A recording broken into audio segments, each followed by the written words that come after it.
And this is the area where I'd like to thin out some more trees in addition to the ones I showed you yesterday. Well, like those two that have grown up together, those are just, yeah, not necessary. And then there's 5 all bunched together right there. The one in the back is the hollowed out trunk. So, and then you got the 2 growing side by side there also. So yeah, I'd just like to thin these out, but that's not of any major impetus for me to do so soon. The other ones hanging over my power lines are that's what I need to be done. Oh yeah, and yeah, let's talk about trees. Lots of comments about the trees, so I should probably talk about that.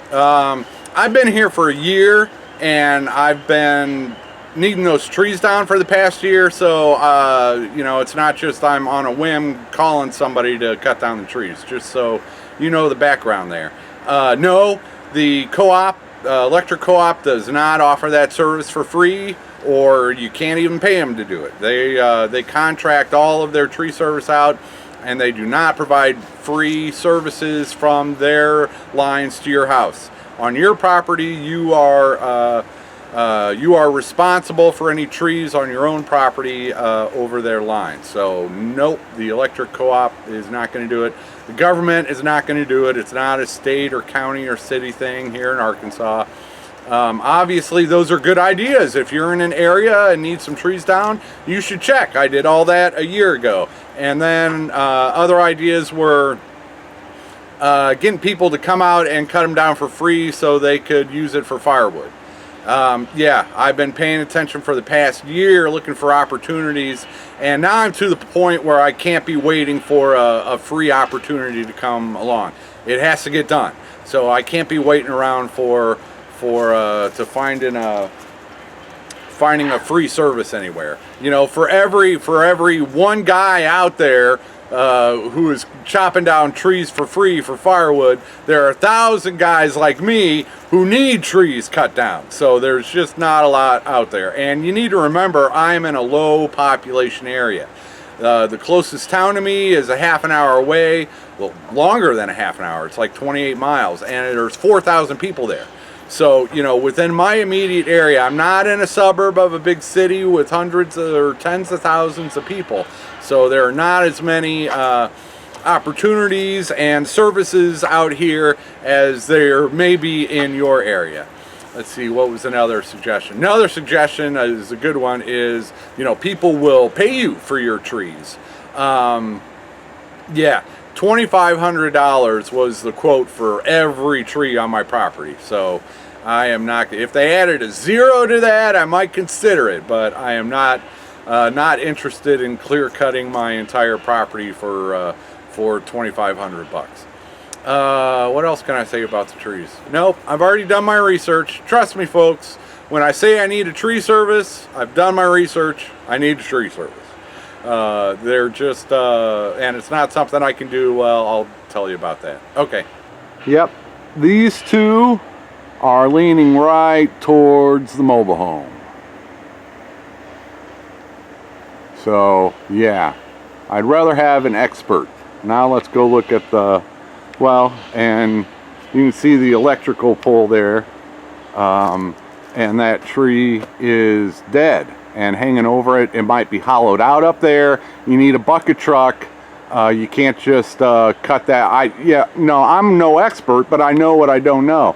If you cut that tree off at the bottom, it, you know, with a rope tied up there at the top, well, it might be rotted out there in the middle, and you end up pulling, you know, the top part of it off, but the rest of it takes out the electrical wire. So yeah, I'm not going to do that. And then there's another tree right there that's hanging over it, and that one's dead. And then that tree is just not necessary, and it's way too close, and it's leaning over my mobile home. And then there's another tree in back of the dead one that's too close. So those 4 are, there's no way I'm doing that. Same with this one right here in the middle. You know, the electric line is right there. So, and that is a very, very tall tree. That is not something for for a novice like me to try to cut down by myself.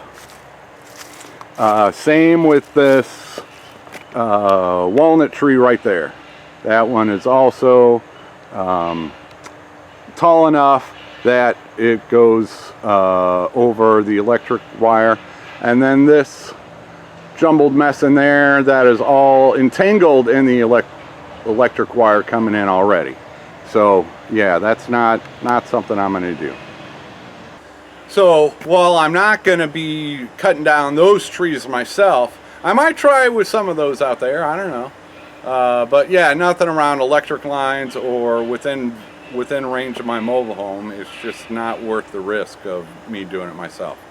One thing I can do is, you know, with their quotes, they want to know if you wanted just the trees taken down, or do you want them to process it and do stump removal and all that stuff. Well, the more services you get, the higher your prices. I think I can get away with them just chopping and drop it.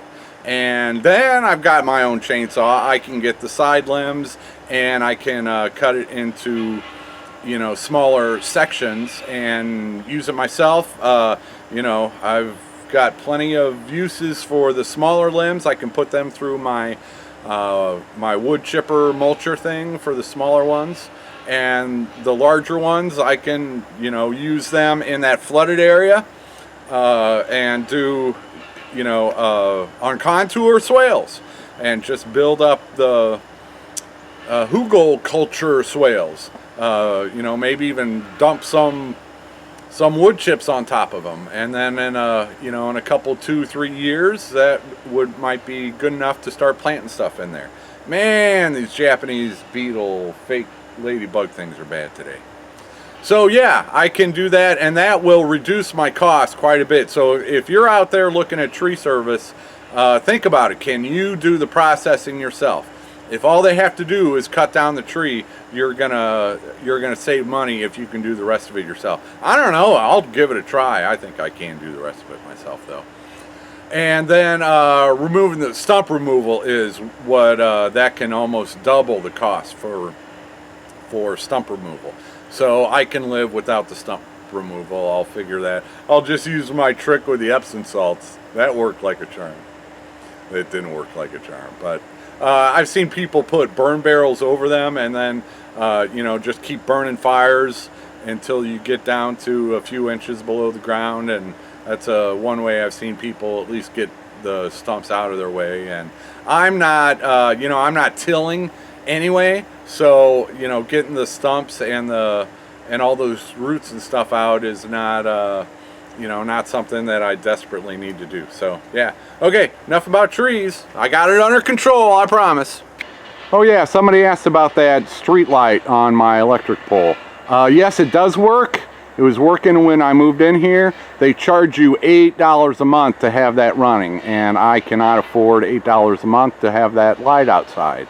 So I had them disconnect it, and I'm happy not to pay the $8 a month. It is raining, and there goes that walnut tree is dead, and it's not very big, not much money in it at all. But he's cool. He's going in here trying to get as much brush away from that clump of trees right by the power line. So that's the pole that comes into my property. I don't know if you can see the line, and it's raining. But yeah, he's hacking away, and I very much appreciate it. And I'm just sitting here in the door watching. So cool. Yeah, I never thought I'd see one of those in my front yard. That's like the southeastern corner of my property, and he's just trying to get the lines. So cool. He is getting the limbs from that clump of trees down there from around the power lines, and you know, that's going to save me some money from from the cutting service. I don't. He's not going to make it as far as the trees, which are, you know, right above the pole. I don't think he's going to make it that far in. But my neighbor talked him into it, so that was very cool. Very cool indeed. I never thought I'd see one of those working on my property. And hey, if my power goes out, you might not get a video for a while. Oh, sure. As soon as I get about done editing a video talking about how the electric co-op doesn't provide free residential services, they show up and provide free residential services. No, that's a contract crew. And Bulldozer Man, my cool neighbor with the cows, he knows them all. It's small town USA. Everybody knows everybody, I guess. So that was very, very helpful. You know, they just, you know, he knows everybody. I guess everybody knows everybody around here. And so, yeah, who knows? all those packages at the post office, and I hear there, you know, somebody at the county sheriff's office is watching my videos, and so yeah, this is a cool little small town America when, you know, one of your neighbors knows everybody and they just can take time out of their rainy day and trim some brush for you. So a lot more happened today. I will show that in a future video, but I just wanted to do a quick little update. So there's still trees that need to come down that are hanging over my power line. So that wasn't all of it, but that was, you know, that whole brush, that whole area down there.